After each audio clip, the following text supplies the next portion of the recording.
फराज साहिबा, अभी पिछले दिनों मेरा अपना जाना हुआ बलूचिस्तान में क्वेटा शहर के अंदर मुख्तलिफ जगहों पर हमने विजिट किया और हमने देखा कि हमारे जो सिक्योरिटी फोर्सेस के जवान हैं वो किस तरह से बलूचिस्तान के अंदर सारी सिचुएशन को कंट्रोल रखने के लिए कुर्बानियां दे रहे हैं और हमा वक्त हमा जहत हमें जो है बड़े मुस्तैद वो दिखाई देते हैं, बड़ी एफर्ट्स करते हुए दिखाई देते हैं। लेकिन इन सारी एफर्ट्स के बावजूद हम देख रहे हैं कि अब ये जो BLA वाले हैं या दीगर जो दहशतगर्द तंजीमें हैं, इन्होंने अब हमारे घरों का रुख कर लिया है। जब वहां पर इनका बस नहीं चल पा रहा, जब ये हमारे सिक्योरिटी फोर्सेस से नहीं लड़ पा रहे हैं, उस तरह से मामला ये आ चुका है कि अब कच्चे जहनों को हिप्नोटाइज करने तक ये लोग पहुंच चुके हैं। क्या समझती हैं आप, इसे कैसे निपटा जाए?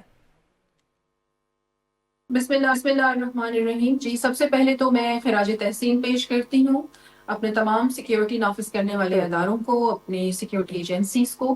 कि उन्होंने बरवक्त कार्रवाई करके कौम को एक बार फिर बहुत बड़े नुकसान से बचाया।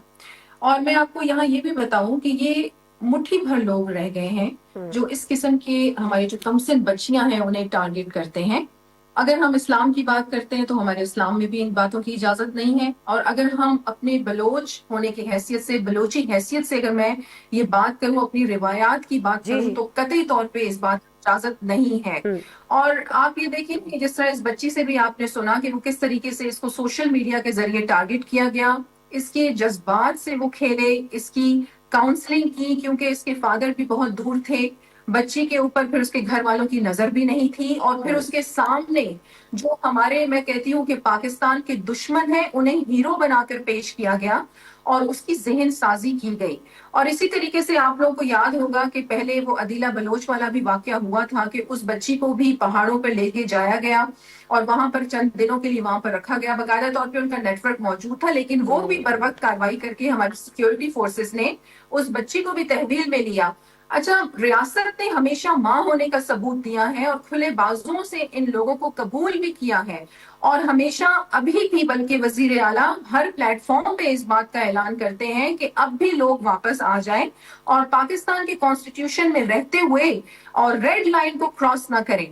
यहाँ मैं आपको ये जरूर कहना चाहूंगी अपने सुनने वालों को और स्पेशली अपने बलूचिस्तान की आवाम को कि ये जिस तरीके से हमारे कम सिन बच्चे और बच्चियों को टारगेट कर रहे हैं, इसके पीछे जो नेटवर्क है और जो फितनतुल हिंदुस्तान है, वो बाहर ममालिक में रहकर अयाशियों भरी जिंदगी गुजार रहे हैं और यहाँ हमारे बच्चों की जहन साजी कर रहे हैं।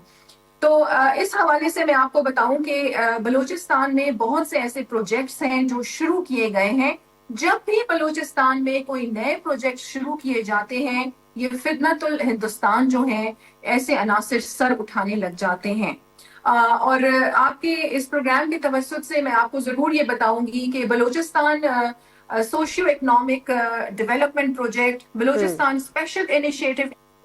जिससे फाइनेंशियल इशू, असल में फाइनेंशियल इशू थे बलूचिस्तान में और बलूचिस्तान की यूथ के, तो उन फाइनेंशियल इश्यूज को हाईलाइट करके, प्रायोरिटाइज करके उनको फोकस किया जा रहा है, उन पे काम बड़ी कामयाबी से जारी है। तो इसीलिए मैं समझती हूँ कि हिंदुस्तान को ये चीज हजम नहीं हो रही और ये वाकया हमारे सामने आया है।